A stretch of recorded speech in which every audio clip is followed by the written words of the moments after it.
Great morning mga katindahan!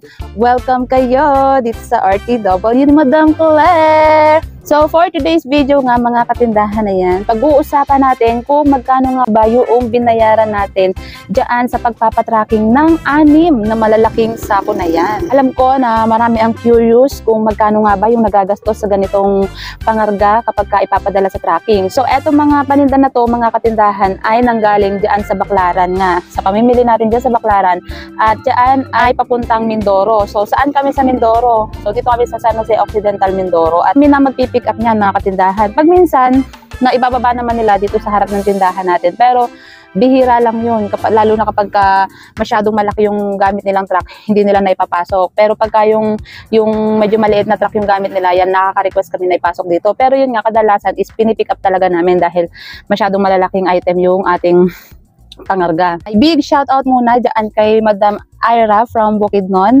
Moonrider 18, Josh Del TV from Cebu, at kay Madam Elenita Salvatierra from Nueva Ecija. Shout out sa inyong lahat mga madam. So magkano nga ba ang inabot ng pagpapatracking natin ng mga ganito kalalaking sako? So yung nakikita ninyo mga katindahan na mga kulay orange, napakalalaki niyan. So puro tsinelas yan.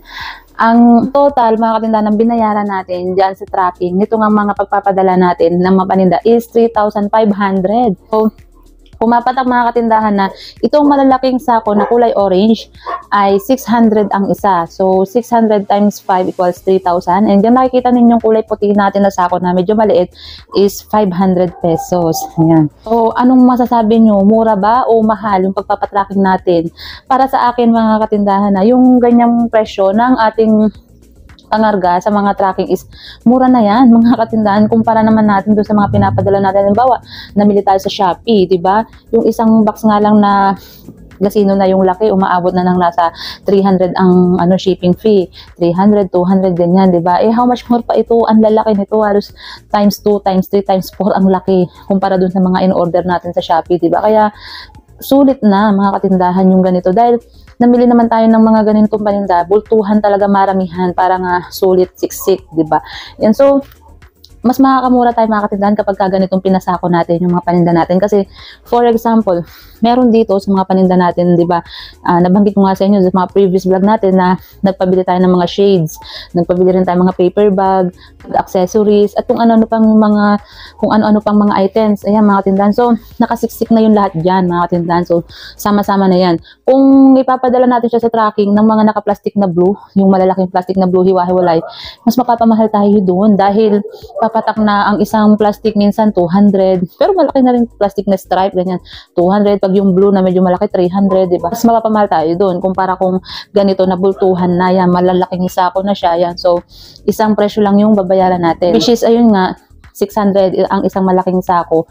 Doon sa pinagtatrackingan namin na, syempre iba-iba naman tayo ng mga tracking na pinagpapadalhan. So, pwedeng doon sa inyo, mas mahal or mas mura, ganyan. Pero, yun yung singil dito sa lugar namin.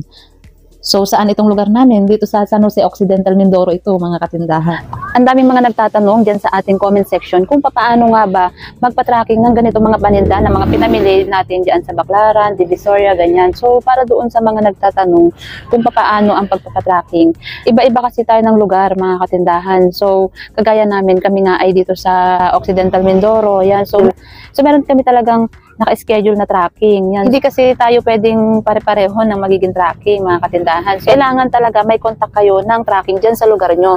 So, ilalagay ko dyan sa description sa baba yung explanation ko kung paano magpa-tracking. Meron na ako nagawang video before kung paano magpa-tracking. Ngayon. So, ipapaalala ko lang din sa inyo, lalong-lalo na doon sa sa mga makakapanood itong video na ito na ang pagpapatracking natin is iba-iba, depende sa location natin. Kaya kung halimbawa, yung iba ang lugar nila, Camarines Sur, merong Samar, ganyan, Cebu. Ayan, so, yung ganun na ibang lugar mga katindahan is, kailangan talaga meron muna kayong contact dyan sa lugar nyo at itatanong anong araw sila nandoon nakapila sa Baclaran o kaya sa Divisoria. Kasi mukha lang kasi siyang madali mga katindahan kapag pagka napapanood lang natin, madali lang natanungin kung paano pa magpa-tracking. Pero hindi natin kasi yan malalaman. Hindi tayo kikilos kung hindi tayo yung maghahanap mismo nung mga tracking na bumabiyahe, especially nga dyan sa lugar ng mga supplier natin, which is Baclaran at Divisoria.